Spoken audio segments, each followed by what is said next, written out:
নমস্কার বন্ধুরা, মজুমদার ফ্যামিলি চ্যানেলে আপনাদের সবাইকে স্বাগত। আপনারা সকলে কে কেমন আছেন? আশা করি ভালো আছেন। আমরাও মোটামুটি ভালো আছি। তো আজকে বিশ্ব মাতৃদিবস। পৃথিবীর সকল মায়েদের জন্য আমার সশ্রদ্ধ প্রণাম ও অন্তর থেকে অফুরন্ত ভালোবাসা। সকল মায়েদের উদ্দেশ্যে বলি, সবাই যেন ভালো থাকে, সুস্থ থাকে, শান্তিতে থাকে। তো আজকে একটা রেসিপি নিয়ে চলে এলাম আমার রান্নাঘরে। আমি কি করেছি, আজকে একটু চিকেন রান্না করব। আমার ছেলে বলল, ওই বেলাতে আমি চিংড়ি মাছ রান্না করেছি, আমের চাটনি করেছি, মিষ্টি কুমড়োর ডগা দিয়ে একটা চচ্চড়ি করেছি, তারপরে ছোটো মাছের চচ্চড়ি করেছি। তা আমার ছেলের হবে না, বলছে মা আমাকে এই বেলা মাংস করে দাও। আমি বললাম ঠিক আছে, করে দেবো। তো ছেলে মাংস নিয়ে আসলো। এখন এই যে চিকেনটা রান্না করব। তা আমি 4 টুকরো আলু, আমার ছেলে তো আলুই খায় না, তো আমি একটু আলু খাই, তো সেজন্য আবার 4 টুকরো আলু ভেজে রেখেছি। আর তেলে দিয়ে দিলাম জিরে তেজপাতা ফোড়ন। আর এই যে আমি নিয়েছি একটু পেঁয়াজ, একটু কুচি পেঁয়াজই আমি বেশিরভাগ দিয়ে থাকি, তাও অল্প সামান্য একটুখানি পেঁয়াজ বাটা নিয়েছি। আর নিয়েছি একটু আদা বাটা, আদা আর রসুন আছে এতে, আদা ও রসুন বাটা। আর এখানে মশলাটা করে রেখেছি। এর মধ্যে নিয়েছি ধনে, জিরে আর 4টা শুকনো লঙ্কা। তো এই আমার সমস্ত কিছু রেডি হয়ে গেছে। এখন আমি চিকেনটা বসাবো। তো আমি দিয়ে দিচ্ছি প্রথমে তেলের মধ্যে জিরে তেজপাতা ফোড়ন দিয়ে ওর মধ্যে দিয়ে দিচ্ছি পেঁয়াজগুলো দিয়ে দিলাম। চিকেন আমি খুব একটা খাই না, এখন আমি চিকেন খাওয়া ছেড়েই দিয়েছি বলতে গেলে। ওই একটু আলুটাই খাই, একটু আলু আর ঝোল খাই। ইদানিং আমার মাংস খেতে ইচ্ছে করে না, তো আমি কোনো মাংসই খাই না। চিকেনটা আমার এখন ভালো লাগছে না, কেন জানি যতই ভালোভাবে রান্না করেছি না, আমি চিকেনটা খেতেই পারি না। তো আজকে মাতৃদিবসে মায়ের সাথে একটা ফটো তুললাম, আর মায়ের সাথে কিছু মনের কথা শেয়ার করলাম। আমার আছে একজন বন্ধু, আমার মা, তার সাথেই সমস্ত গল্প করি। ছোটোবেলা থেকেই আমি বাইরে কোথাও কী হলো না হলো সমস্ত মায়ের কাছে এসে গল্প করি। তো মা ভালোই ছিলেন, এতদিন বেশ ভালোই ছিলেন। মার 90 ইয়ার্স এজ এখন।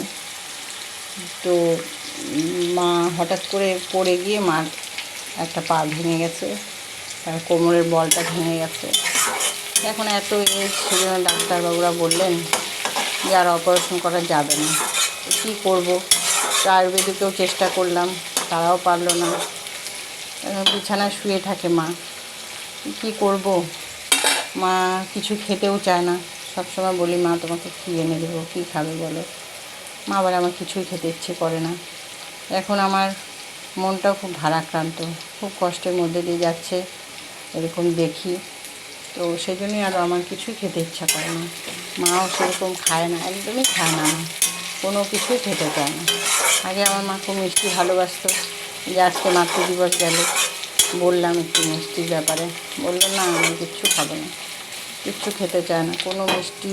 এবং মাকে আমি বলি মা কী খাবে। তবে আমার মা খুব আম ভালোবাসে, আমের দিন আসছে। এখন আমি আম আনিনি, এখনও সেরকম ভালো আম বাজারে ওঠেনি।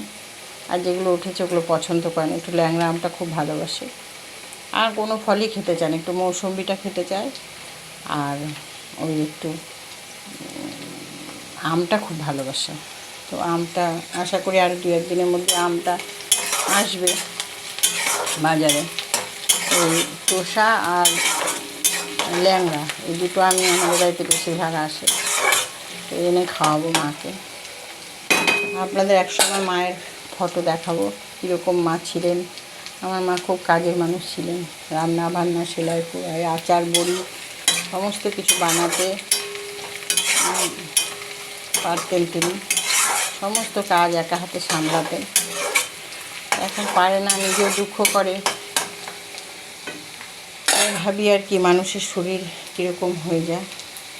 আপনাদের সাথে গল্প করতে করতে আমার পেঁয়াজটা একটু লালচে কালার হয়ে আসলো। এর মধ্যে আমি এখন দিয়ে দিব একে একে পেঁয়াজ বাটাটা দিয়ে দিলাম।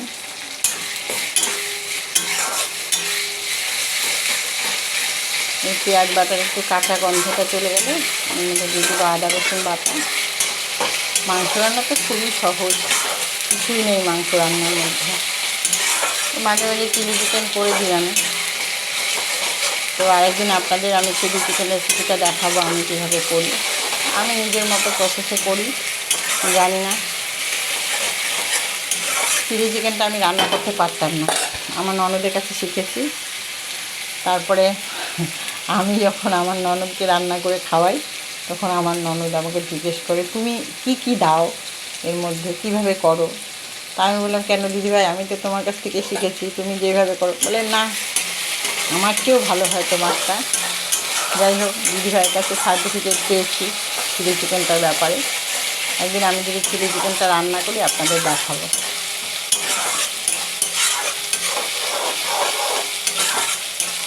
এই পেঁয়াজের কাঁচা গন্ধটা প্রায় চলে গেছে। এখন দিয়ে দিব এর মধ্যে আদা রসুন বাটা। আদা রসুন বাটাটা দিয়ে দিলাম।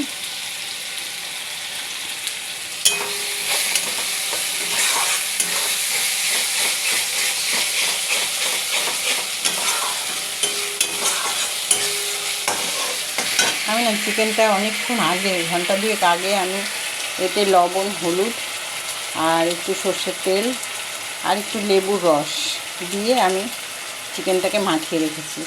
কিন্তু আমি চিকেন থেকে একটু জল বেরিয়েছে, এই জলটা আমি দেবো না, কারণ লেবুর রসটাতে না চিকেনটা টক হয়ে যাবে। আমি ওটা দেবো না, আজকে দই টই কিছু দেবো না, আজকে প্লেন রান্না করছি। এই বাচ্চা ভোলানো, যেহেতু খেতে চেয়েছে।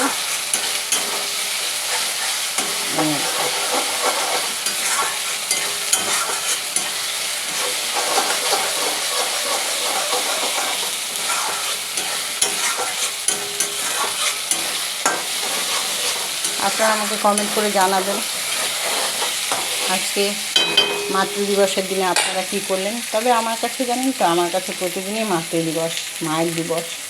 কারণ মায়েরা সব সময় বাচ্চাদেরকে আগলে রাখে, ছোটোবেলা থেকে সমস্ত দিক থেকে তার পুঙ্খানুপুঙ্খ দৃষ্টি থাকে একটি সন্তানের উপর। তাই মায়ের আবার আলাদা দিবস হয় নাকি? আমি মনে করি মাতৃদিবস বলে কিছু হয় না, আমার কাছে প্রতিদিনই মাতৃদিবস। আপনারা কি বলেন? নিশ্চয়ই আমার সাথে একমত আপনারা। এই গল্প করতে করতে দেখুন আমার রসুনটাও কষে গেল, মোটামুটি ওটা কষানো হয়ে গেল।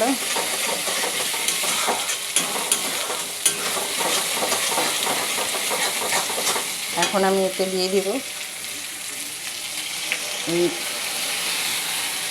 জিরে বাটাটা, জিরে, ধনে আর শুকনো লঙ্কা রয়েছে।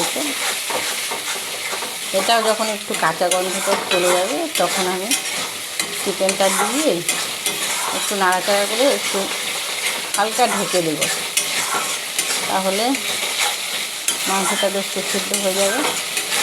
আর আমি এর মধ্যে একটু চিনি দেবো, অল্প একটু চিনি দিই। আমরা একটু রান্না চিনি খাই, তো একটু মিষ্টি খাই আমরা, তো সেই জন্য আমার সব রান্নাতে চিনি দিতে হয়। একটু চিনি না দিলে ভালো লাগে না আমার। আলুটা ভাজা করা আছে কিন্তু পুরো সেদ্ধ হয়নি জন্য আমি আলুটা দিয়ে দিলাম। আলুটা মশলার সাথে সাথে আর চিকেনের সাথে সাথে বেশ নরম হয়ে যাবে।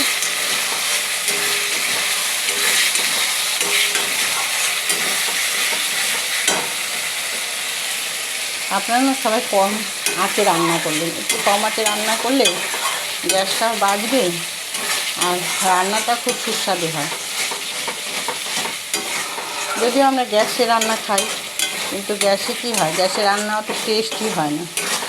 খড়ির উনুনে যতটা টেস্ট হয় না, আমি দেখেছি লক্ষ্য করে, যতটা খড়ির উনুনে টেস্ট হয় অতটা টেস্ট হয় না গ্যাসের রান্নাতে। তো আমি এখন চিকেনগুলো দিয়ে দিচ্ছি। জিরে আদা বাটা থেকে একটু তেল বেরিয়ে গেছে, এখন চিকেনটা দিয়ে একটু নাড়াচাড়া করবে।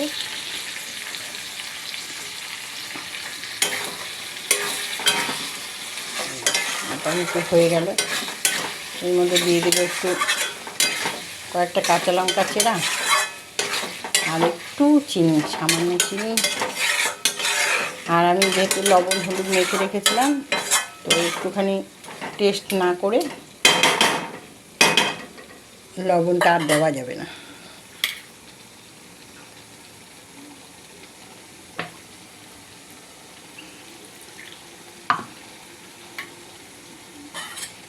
মশলার জারটা আর এই বাটিগুলো, পেঁয়াজ আদা রসুনের বাটিগুলো একটু জল দিয়ে ধুয়ে দিয়ে দিচ্ছি, বাস। আর আমি এর মধ্যে কোনো জল টল দেবো না।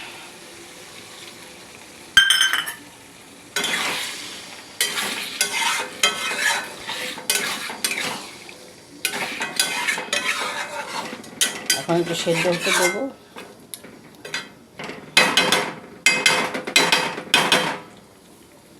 তো এই হচ্ছে আমার রেসিপিটা। মোটামুটি এটা সেদ্ধ হলেই হয়ে গেল। তো আপনাদের কেমন লাগলো আপনারা আমাকে জানাবেন কমেন্ট করে। তো আজকে আমার এইটুকু ছিল, একটা ছোট্ট ভিডিও। আপনারা সবাই ভালো থাকবেন, সুস্থ থাকবেন। নমস্কার।